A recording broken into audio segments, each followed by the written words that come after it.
Hello. और इस नए विश्लेषण में आपका स्वागत है। आज हम जिस कहानी पर बात करने वाले हैं ना, वो सच में आपके रोंगटे खड़े कर देगी। तो चलिए बिना किसी देरी के इस खौफनाक सफर में गहराई से उतरते हैं, जो कुछ अजीबो-गरीब घटनाओं से शुरू होकर एक बहुत ही चौंकाने वाले धोखे तक जाता है। आज हम कोन्याक जनजाति और मारण क्रिया के उस गहरे रहस्य की परतें खोलेंगे। अब सोचिए, क्या हो अगर आपका सबसे बड़ा दुश्मन कोई अनजान नहीं, बल्कि कोई ऐसा हो जो आपके बहुत करीब हो, कोई ऐसा जिसे आप रोज देखते हो। यही सवाल हमारी आज की इस मिस्ट्री की नींव है। ये सोचने पर मजबूर करता है कि कोई इंसान उस जानलेवा खतरे का सामना कैसे कर सकता है जो किसी अपने के ही चेहरे के पीछे छिपा हो। तो चलिए कहानी के पहले भाग से शुरू करते हैं। द हॉन्टिंग बिगिंस, यानी खौफ की शुरुआत। यहाँ मिलिए विराट से। इसकी लाइफ एकदम नॉर्मल चल रही थी, लेकिन फिर अचानक सब कुछ एक खौफनाक सपने में बदल गया। इमेजिन कीजिए, आप आईने में देख रहे हैं और आपका अपना ही अक्स एक खतरनाक धुंधले साए में बदल जाए। और बात यही नहीं रुकी, पीने का पानी अचानक उसे खून जैसा लगने लगा, खाने में बाल मिलने लगे और मुंह में हर वक्त एक अजीब सा कड़वापन रहने लगा। और सबसे खौफनाक बात, एक 10 फीट लंबा काला साया जो बार बार उसे दिखाई देता था। सच कहूं तो ये सब किसी को भी पागलपन की कगार पर धकेलने के लिए काफी है। अब जरा इस पल की दहशत को महसूस कीजिए। रात का वक्त है, विराट अपने लॉन में खड़ा है और तभी उसका सामना उसी 10 फीट लंबे काले साये से होता है। और ये कोई वहम नहीं था, वो साया अपनी नुकीली उंगलियों से इशारा करते हुए एक खौफनाक चेतावनी देता है, बस 3 दिन और उसके बाद मैं तेरा गला काट दूंगा। मतलब जानलेवा खतरा अब बिल्कुल उसके सामने खड़ा था।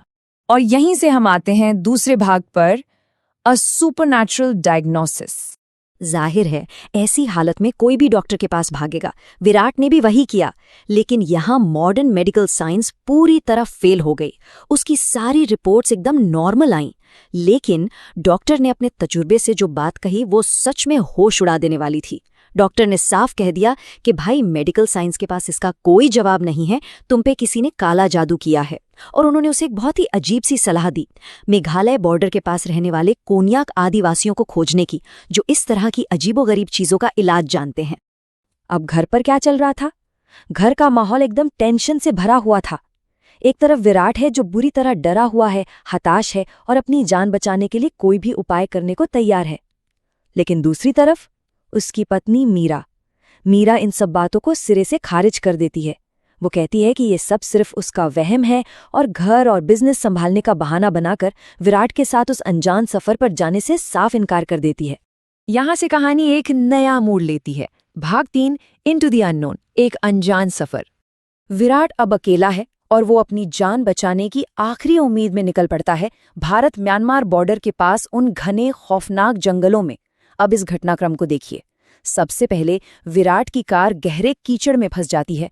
कुछ ही पलों बाद पूरे जंगल में एक बहुत ही अजीब डरावना सा सन्नाटा छा जाता है और तभी अजीब सी वेशभूषा पहने कुछ आदिवासी लोग उसे चारों तरफ से घेर लेते हैं।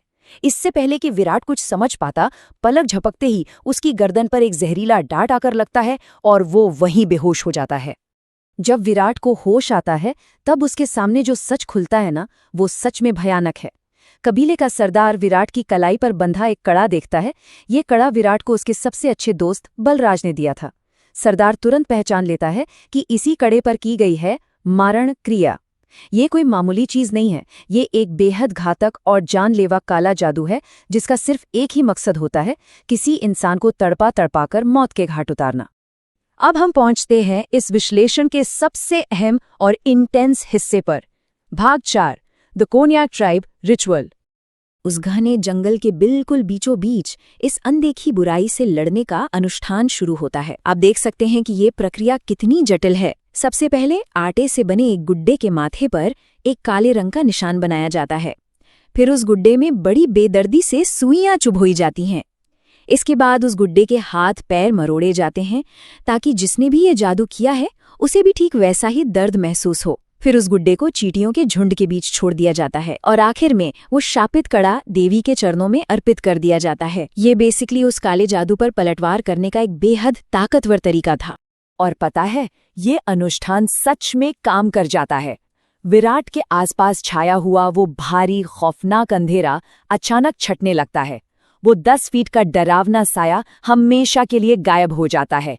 वो जानलेवा श्राप पूरी ताकत से रिवर्स होकर वापस लौट जाता है। जंगल का वो सन्नाटा जो पहले डरावना लग रहा था, अब विराट के लिए एक गहरी, सुकून भरी शांति में बदल जाता है। उसकी जान बच चुकी थी। लेकिन पिक्चर अभी बाकी है। चलिए देखते हैं भाग 5, द डार्क ट्रूथ रिवील्ड, यानी वो काला सच जो अब सामने आने वाला था। यहाँ हमें एक बहुत ही गहरा कॉन्ट्रास्ट देखने को मिलता है। एक तरफ विराट का अपनी पत्नी और अपने सबसे अच्छे दोस्त पर वो अटूट विश्वास था, और दूसरी तरफ मीरा और बलराज का वो जानलेवा लालच और धोखा। ये सीधा टकराव इस पूरी मिस्ट्री की सबसे बड़ी और दर्दनाक सच्चाई को हमारे सामने लाता है। जब विराट वापस अपने घर लौटता है तो जो नज़ारा वो देखता है उससे उसके पैरों तले जमीन खिसक जाती है। मीरा और बलराज फर्श पर अधमरी हालत में पड़े हुए थे। उन दोनों के शरीर सचमुच सड़ रहे थे, गल रहे थे, और वो असहनीय दर्द से चीख रहे थे। ये उसी मारण क्रिया का नतीजा था जो पलटकर अब उन दोनों पर हावी हो चुकी थी। उस भयानक काले जादू का जानलेवा असर अब उनके अपने शरीरों को खत्म कर रहा था। और फिर आता है इस कहानी का सबसे बड़ा और शॉकिंग ट्विस्ट। दर्द से तड़पती हुई, मौत के करीब खड़ी मीरा आखिरकार सच उगल ही देती है। वो कहती है, हमने तुम्हारी प्रॉपर्टी हड़पने के लिए कड़े पर मारण क्रिया करवाई थी, लेकिन असर हम पर ही उल्टा पड़ गया। हमें माफ कर देना। जरा सोचिए, जिसे विराट अपना वहम समझ रहा था, वो दरअसल उसी के अपनों की रची हुई एक जानलेवा साजिश थी। सच में रोंगटे खड़े कर देने वाली बात है ना? तो इस पूरी घटना से हमें क्या समझ आता है? यही कि निर्दोष के लिए खोदा गया गड्ढा अंततः दोषियों को ही निगल लेता है। कर्मा अपना हिसाब हमेशा बराबर करता है। ये कहानी हमें लालच और धोखे के उन भयानक नतीजों के बारे में सोचने पर मजबूर कर देती है जिनसे कोई भी बच नहीं सकता। तो अगली बार जब आप अपने आसपास के लोगों को देखें, तो क्या आप सच में दावे के साथ कह सकते हैं कि उन चेहरों के पीछे क्या छिपा है? खैर, इसी गहरे सवाल के साथ हम आज का ये विश्लेषण यहीं खत्म करते हैं। हमारे साथ इस रहस्यमयी सफर पर जुड़ने के लिए आपका बहुत बहुत शुक्रिया।